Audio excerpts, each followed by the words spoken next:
Hello everyone. कल की कक्षा को आगे बढ़ाते हुए आज मैं आगे के समास आपके सामने बताने जा रही हूँ। कल हमने जिन 4 समासों की बात की थी वे थे तत्पुरुष, द्विगु, द्वंद्व और कर्मधारय। इसके अलावा हमारे 2 और समास इसमें बचते हैं, जो है 5वां समास है अव्ययी भाव समास। यानी अव्ययी भाव समास उस समास को कहा जाता है जिस समास का पूर्व पद अव्यय होता है, या फिर इसमें हम एक और चीज लेते हैं, हम इसमें उन समासिक पदों को लेते हैं जिसमें 2 शब्द रिपीट होते हैं। 2 चीजें इसमें हैं, या तो इसका पहला यानी पूर्व पद अव्यय होगा,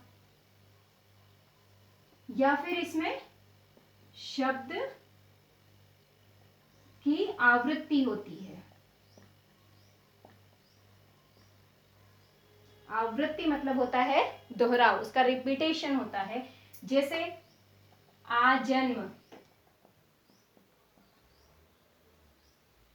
आजन्म ये हमारा एक अव्यय है, ये हमारा एक उपसर्ग है। उपसर्ग वाले शब्द भी इसी के अंतर्गत आते हैं। यानी इसका जो अर्थ है वो हमारा है जन्म भर, ठीक है। या फिर हम इसमें ले सकते हैं अन्याय, इसमें लगा है न्याय के बिना, ठीक है। ये तो पहला जो इसका नियम है उसके उदाहरण है। इसके बाद शब्द की आवृत्ति वाले देखिए, जैसे रातों रात, यानी इसका विग्रह क्या बनता है, रात ही रात में, दिनों दिन, ठीक है। जीवन भर, इस प्रकार के जो भी शब्द हैं ये आपको देखने से ही पता चल जाएगा। बिल्कुल अलग तरीके के शब्द ये दिखाई देते हैं। यथाशक्ति, यथा सामर्थ्य, जन्म भर, भर पेट, या फिर जिसमें शब्द रिपीट होते हैं, ये सारे के सारे हमारे जो उदाहरण हैं वो हमारे अव्ययी भाव समास में आते हैं। इसकी पहचान यही है, या तो इसका पहला पद हमारा अव्यय होगा, कोई उपसर्ग होगा, या फिर इसमें शब्दों की आवृत्ति होगी। इसके बाद जो अंतिम समास है वो हमारा है बहुव्रीहि समास, ठीक है। बहुव्रीहि समास में 2 पद तो होंगे ही होंगे, लेकिन इसमें दोनों पदों में से कोई भी पद महान या कोई भी पद प्रधान नहीं होता है। उसका कारण ये है कि इसका जब हम विग्रह करते हैं तो हमें कोई तीसरा अर्थ मिलता है। यानी इसकी जो पहचान है वो ये है कि तीसरे अर्थ की प्राप्ति। यानी जो हमारे 2 पद होंगे, पूर्व पद और उत्तर पद, उनका विग्रह करेंगे तो हमें कुछ तीसरा ही पद मिलेगा। जैसे दशानन, ठीक है। यानी इसका जो विग्रह बनता है 10 मुंह वाला, 10 मुंह वाला। किसके लिए 10 मुंह वाला? हम देखो हर किसी के लिए प्रयोग नहीं करते हैं, ये शब्द हमारा रूढ़ हो जाता है रावण के लिए, ठीक है। दशानन में देखो दश आनन, ये 2 शब्द हैं। यहाँ पे कहीं भी हमें रावण से संबंधित कोई क्लू नहीं मिलता है, कोई संकेत नहीं मिलता है, लेकिन जब हम इसका विग्रह करते हैं तो ये रावण के अर्थ में प्रयोग होने लगता है। इसके बाद है पीतांबर, ठीक है। ये आपने सुना होगा, पीले वस्त्र वाला, अर्थात कृष्ण। कृष्ण के लिए पीतांबर शब्द का प्रयोग किया जाता है। ऐसे ही नीलकंठ है, नीला है जिसका कंठ अर्थात शिव, ठीक है। इस प्रकार के शब्द जिसमें पूर्व और उत्तर पद इसके अलावा कोई तीसरे पद की हमें प्राप्ति होती है, वह हमारा बहुव्रीहि समास में आता है। ठीक है, अब इसके बाद देखिए इसमें एक और चीज है जिसमें बहुत बार कंफ्यूजन होता है। कुछ ऐसे शब्द होते हैं जिनको हम दोनों दो दो समास के उदाहरण में पढ़ते हैं या दो समास के उदाहरण में वो लिखे जाते हैं, तो कैसे हम उसकी पहचान करेंगे या फिर ये हमें कैसे पता चलेगा कि ये किस में आना चाहिए, वो निर्भर करता है उसके विग्रह पर। शब्द एक ही है, अब देखिए जैसे बहुव्रीहि और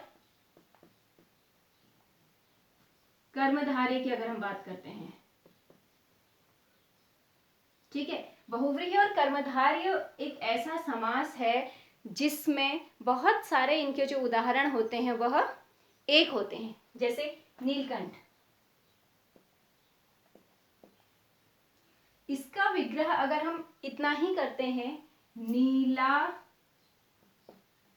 है जो कंठ, यानी ये विशेषण है, ये विशेष्य है, तो यहां पर ये हमारा कर्मधारय समास कहलाएगा।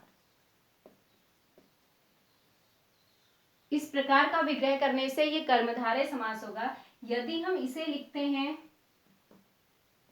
नीला है जिसका कंठ, अर्थात शिव,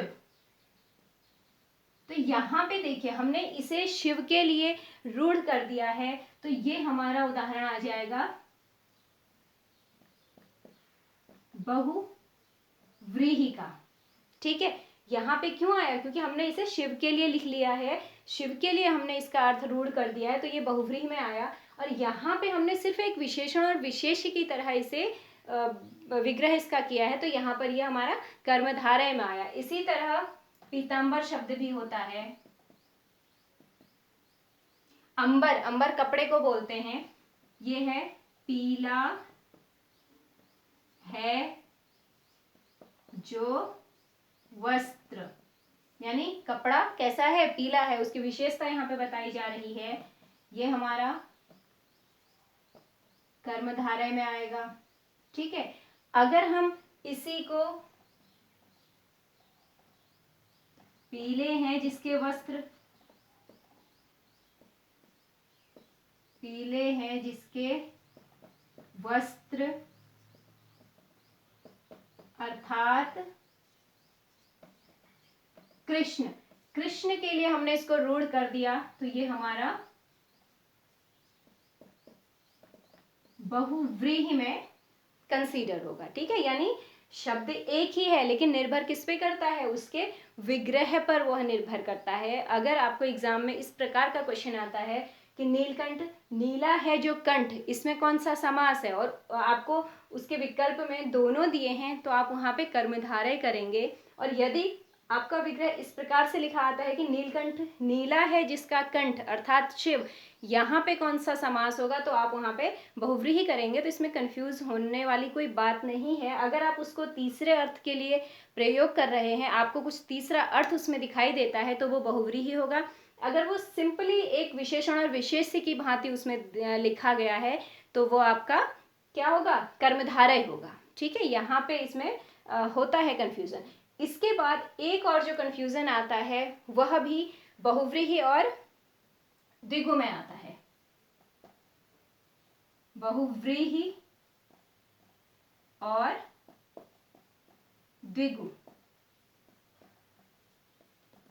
ठीक है, इन दोनों समासों में भी बहुत सारे एग्जाम्पल्स होते हैं जो एक ही होते हैं। यहाँ भी हम वही बोलेंगे कि उनका जब आप विग्रह करते हैं तो उस विग्रह के आधार पर निर्भर करता है कि आपने उसे किस समास के अंतर्गत लिखा है। जैसे दशानन की बात हम करते हैं, दशानन सिंपली एक तो रावण के लिए भी आपको मैंने बताया था, 10 मुंह हैं जिसके अर्थात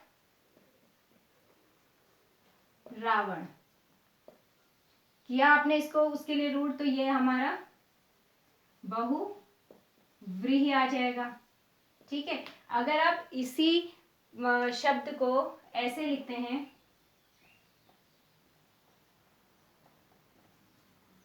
10 मुंह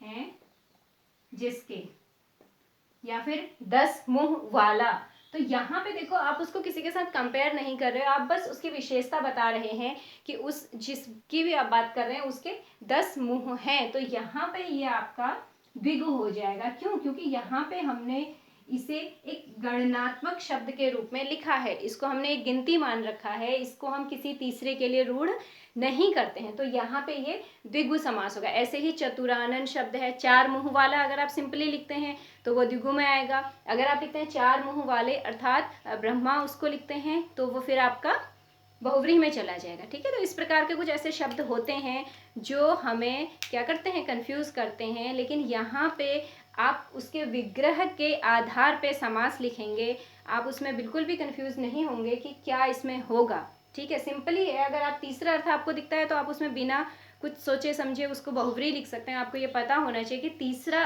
अर्थ जिसमें निकलता है वो केवल हमारा बहुव्रीहि समास होता है, और सिर्फ कंपेयर अगर उसमें किया है, तुलना की है, विशेषण और विशेष्य की भांति आपको वो दिखाई दे रहा है, तो आप उसको कर्मधारय लिखेंगे। अगर आपको ये लगता है कि उसमें एक कोई संख्या का प्रयोग किया गया है, बस वही चीज़ें उसमें बताई गई हैं, बाकी तीसरा अर्थ भी नहीं है, कोई तुलनात्मक उसमें नहीं है, तो आप उसको द्विगु समास के अंतर्गत लिखेंगे।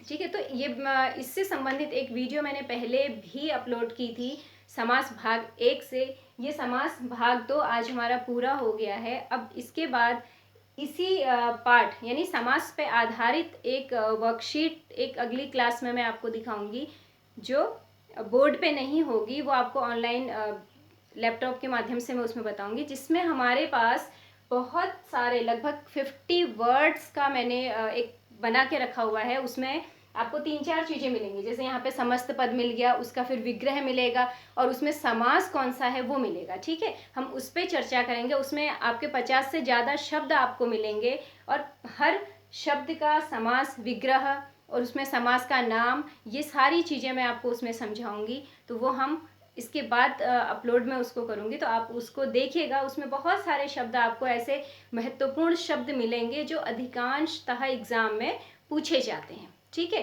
और हमारा इसी के साथ जो ये समास वाला चैप्टर है ये हमारा कंप्लीट होता है। एक बार मैं फिर से आपको बता दूं, जो कल मैंने आपको कीवर्ड्स बताए थे, जो आपको इसका एक ट्रिक बताया था कि तत्पुरुष समास की पहचान आप करेंगे कारक चिन्हों के माध्यम से। ठीक है, उसके बाद द्विगु समास की पहचान आप करेंगे, गणनात्मक शब्द उसमें कुछ जुड़ा होगा, उसका पूर्व पद गणनात्मक होता है, संख्यावाचक होता है। द्वंद्व समास, इसकी पहचान बीच में योजक चिन्ह उसमें होता है, डैश उसमें लगा होता है। कर्मधारय समास की बात हम करते हैं, विशेषण और विशेष्य का संबंध उसमें होता है। बहुव्रीहि समास की बात हम करते हैं, बहुव्रीहि समास में तीसरा अर्थ निकल के आता है। अव्ययी भाव समास में या तो शब्द हमारे रिपीट होते हैं, या फिर उसमें क्या है, उसका जो पूर्व पद है वो अव्यय होता है, या कोई उपसर्ग होता है, जैसे प्रत्येक। ठीक है, हर एक के लिए हम उसको प्रयोग करते हैं, उसका विग्रह होता है हर एक। ठीक है, प्रत्येक, यहाँ पे प्रति उपसर्ग लगा है, तो ये भी हमारा क्या है, अव्ययी भाव समास का उदाहरण है। ठीक है, यहाँ पे हमारा समास कंप्लीट होता है। उसके बाद जल्दी ही मैं आपको कुछ जो उदाहरण वाली वीडियो है वो अपलोड करूँगी। तब तक आप इसको देखिए, समझिए। Thank you.